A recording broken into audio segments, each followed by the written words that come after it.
ಹೊಸಕೋಟೆ ನಗರದ ಚನ್ನಬೈರೇಗೌಡ ಜಿಲ್ಲಾ ಕ್ರೀಡಾಂಗಣದಲ್ಲಿ ಜನನಿ ಚಾರಿಟಬಲ್ ಟ್ರಸ್ಟ್ನ ಅಧ್ಯಕ್ಷರಾದ ಡಾಕ್ಟರ್ ಸಿ ಜಯರಾಜ್ ರವರ ನೇತೃತ್ವದಲ್ಲಿ ನಡೆದ ಈ ಬಾರಿಯ ಮಕರ ಸಂಕ್ರಾಂತಿ ಸಾಕಷ್ಟು ವಿಶೇಷತೆಗಳಿಗೆ ಸಾಕ್ಷಿಯಾಯಿತು.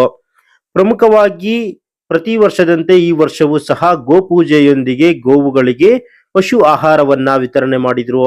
30ನೇ ವರ್ಷ ಆದ್ರಿಂದ ಈ ಬಾರಿ ಸಾಕಷ್ಟು ವಿಶೇಷ ಕಾರ್ಯಕ್ರಮಗಳನ್ನ ರೂಪಿಸಿದ್ರು. ಪ್ರಮುಖವಾಗಿ ಕಾರ್ಯಕ್ರಮಕ್ಕೆ ಆಗಮಿಸಿದಂತಹ ಸಿನಿ ತಾರೆಯರ ಆಗಮನ ಸಾಕಷ್ಟು ಮೆರುಗನ್ನ ನೀಡಿತು. ಮುಖ್ಯವಾಗಿ ಸೂ ಫ್ರಮ್ ಸೋ ಚಿತ್ರದ ನಾಯಕರಾದಂತಹ ರವಿರವರು, ನಿರ್ಮಾಪಕರಾದಂತಹ JP ತುಮಿನಾಡುರವರು ಕಾರ್ಯಕ್ರಮಕ್ಕೆ ಆಗಮಿಸಿ ಸಾಕಷ್ಟು ಮೆರುಗನ್ನ ಕೊಟ್ರು. ಇದೇ ವೇದಿಕೆಯಲ್ಲಿ ಡಾಕ್ಟರ್ ಸಿ ಜಯರಾಜ್ ರವರು ಹಿರಿಯ ಕಲಾವಿದೆಯಾದಂತಹ ಲಕ್ಷ್ಮೀ ದೇವಮ್ಮ ಅವರಿಗೆ ಗೌರವ ಸಮರ್ಪಣೆ ಮಾಡುವುದರ ಮೂಲಕ ಆರ್ಥಿಕ ನೆರವನ್ನ ಸಹ ನೀಡಿದ್ರು.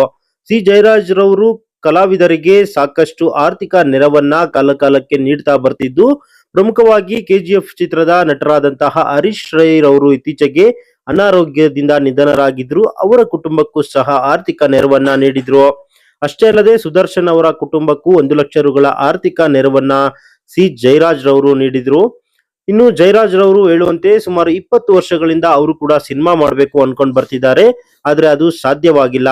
ಇನ್ನು ಕಾರ್ಯಕ್ರಮಕ್ಕೆ ಆಗಮಿಸಿದಂತಹ ಸೂ ಫ್ರಮ್ ಸೋ ಚಿತ್ರದ ನಿರ್ದೇಶಕರಾದಂತಹ JP ತುಮಿನಾಡುರವರು ಒಂದು ಅವಕಾಶ ಮಾಡಿಕೊಡುವುದಾಗಿ ಹೇಳಿದ್ದಾರೆ. ಅದು ಮಂಜುನಾಥ ಸ್ವಾಮಿಯ ಅನುಗ್ರಹ ಇದ್ರೆ ಸಾಧ್ಯವಾಗುತ್ತೆ, ಇಲ್ದ್ರೆ ಅದು ಕೂಡ ಸಾಧ್ಯ ಆಗಲ್ಲ. ಸಿನಿಮಾ ಮಾಡಬಹುದು, ಆದ್ರೆ ಅದು ಸಕ್ಸಸ್ ಕಾಣಬೇಕು, ಆ ರೀತಿ ಮಾಡಬೇಕು ಅಂತ ಸಿ ಜಯರಾಜ್ ರವರು ಇದೇ ಸಂದರ್ಭದಲ್ಲಿ ತಿಳಿಸಿದ್ರು. ನಾನು ಸುಮಾರು 20 ವರ್ಷದಿಂದ ಸಿನಿಮಾ ಮಾಡ್ಬೇಕು ಅಂತ ಇದ್ದೀನಿ. ಆದ್ರೆ ನಾವು ಮಾಡಕ್ಕಾಗ್ಲಿಲ್ಲ. ಸಿನಿಮಾ ಅನ್ನೋದೊಂದು ಬಹಳ ಕಷ್ಟಕರದ ಕೆಲಸ, ತಮಾಷೆ ಅಲ್ಲ. ಏನೋ ಮಾಡಿರ್ಬೋದು, ಆದ್ರೆ ಒಂದು ಸಕ್ಸಸ್ ಅನ್ನೋದು ಬಹಳ ಕಷ್ಟ. ಅಂತದ್ರಲ್ಲಿ 100 ಕೋಟಿ ಸಕ್ಸಸ್ ಕೊಟ್ಟ ಸೂ ಫ್ರಮ್ ಸೋ ಹೀರೋ JP ಅಣ್ಣವ್ರು ಇರ್ಬೋದು, ಮತ್ತೆ ರವಿ ಅಣ್ಣವ್ರು ಇರ್ಬೋದು. ಇಬ್ರು ಇವತ್ತು ಹೊಸಕೋಟೆ ಕಾರ್ಯಕ್ರಮಕ್ಕೆ ನಾವು ಅವರು ಮಾಧ್ಯಮಗಳಲ್ಲಿ ನೋಡಿ, ಇಲ್ಲಣ್ಣ ನಾವು ಸಂಕ್ರಾಂತಿ ಹಬ್ಬದ ಹಸುಗಳು ನೋಡ್ಬೇಕು, ಹೊಸಕೋಟೆ ಜನ ನೋಡ್ಬೇಕು, ನಾವು ಬರ್ಬೇಕು ಅಂತ ಬಂದು ನಮ್ ಜೊತೆ ಇದ್ದು ಇಷ್ಟೊತ್ತು ಗಂಟೆ ನಮ್ ಜೊತೆ ಇದ್ದಾರೆ. ಇಬ್ಬರಿಗೂ ಧನ್ಯವಾದಗಳು. ಸುಮಾರು 2 ವರ್ಷಗಳ ಆದ್ಮೇಲೆ ನಮ್ಗೂನು ಏನೋ ಒಂದು ಅವಕಾಶ ಕೊಡ್ತೀನಿ ಅಂತ ಮಾತು ಕೊಟ್ಟಿದ್ದಾರೆ. ಆದ್ರೆ ಇಲ್ಲ, ಅವ್ರು ಬಹಳ ಬಿಸಿ. ಅವ್ರು 2.5 ವರ್ಷ ಅವ್ರಿಗೆ ಯಾವ್ದೇ ಕಾಲ್ ಶೀಟಲ್ಲಿ ಅಷ್ಟು ಬಿಸಿ ಆಗಿದ್ದಾರೆ. ಆದ್ರೂ ಮುಂದೆ ಒಂದ್ ದಿನ ನಾವು ಸಿನಿಮಾಗೆ ಬರ್ತೀವಿ, ಸಿನಿಮಾದ ಒಂದು ಒಳ್ಳೆ ಸಿನಿಮಾ ಮಾಡ್ಬೇಕು ಅಂತ ಆಸೆ ಇಟ್ಕೊಂಡಿದ್ವಿ.